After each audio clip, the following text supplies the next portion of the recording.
Oh, I'm sat in the Accord waiting to pick up my daughter, and yeah, the sun's beating through, which is why you've got this nice little bit of sun on the screen there.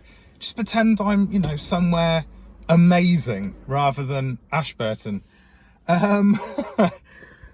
So I mean, there's always a bright side, right? There's always, look on the bright side, every cloud, all of that jazz. That's the saying, isn't it? They're the sayings. Yeah, Ed and I, between us, have probably broken the cube. Full video coming soon. Essentially, we tried to install a stereo. I bought an Extron stereo for the cube, which is a really good bit of kit.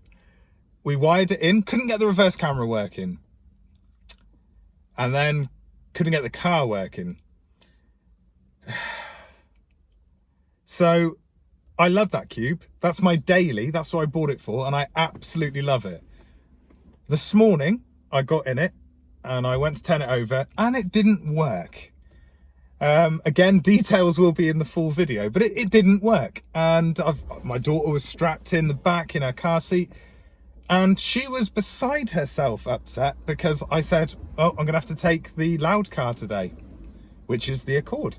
And so I left her to have a tantrum because I'd had to take a fuse from the Accord to put in the cube at one point, and so I had to take that fuse back and put it in the Accord.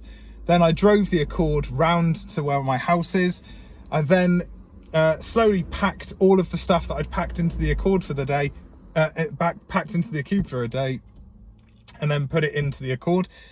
I then had to, and at this point, Esme, my daughter, was no longer upset and understood that her daddy was kind of stressed, and was very good, to be perfectly honest to her. She was brilliant, in fact.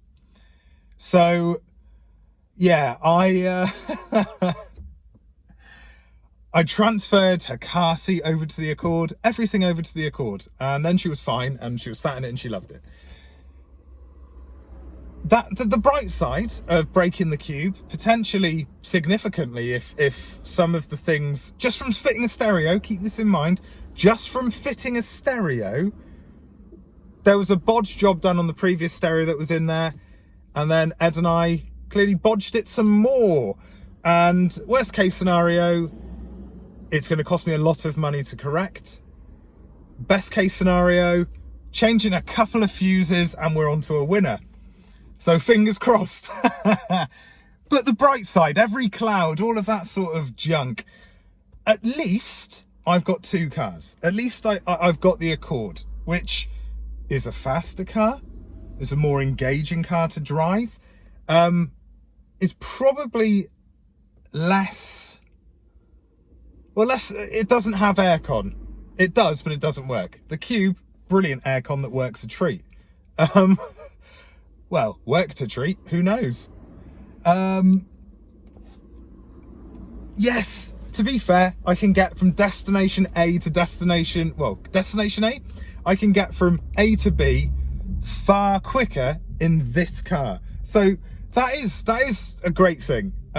This car is fast enough, it handles superbly, and I'm probably going to have to commute in it to work, to all the places I generally go. Again, like I did after selling the CR-V before I bought the Cube, it costs a little bit more to fuel, but actually, even though my ultra gauge is saying 22 miles per gallon, it does seem like I get a bit more than that.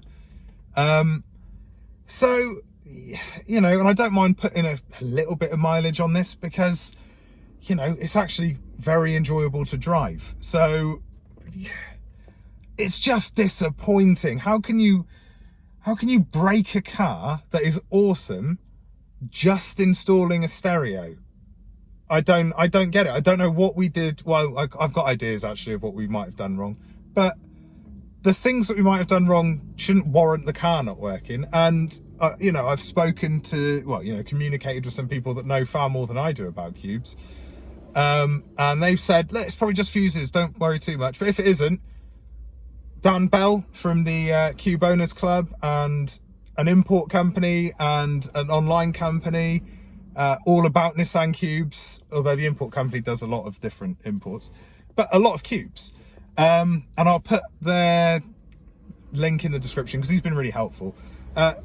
Dan Bell, it's kind of reassuring me when I contacted him, the knowledge that is Dan Bell on cubes. And that's good, but if it doesn't work, he doesn't think a Nissan dealership will be able to, well, we'll even touch it because it's an import and it's a cube.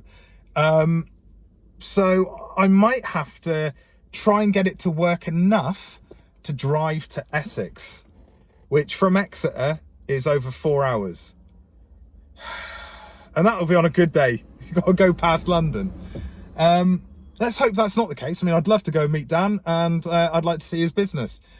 But because I'm going there to film, not because my cube's fucked.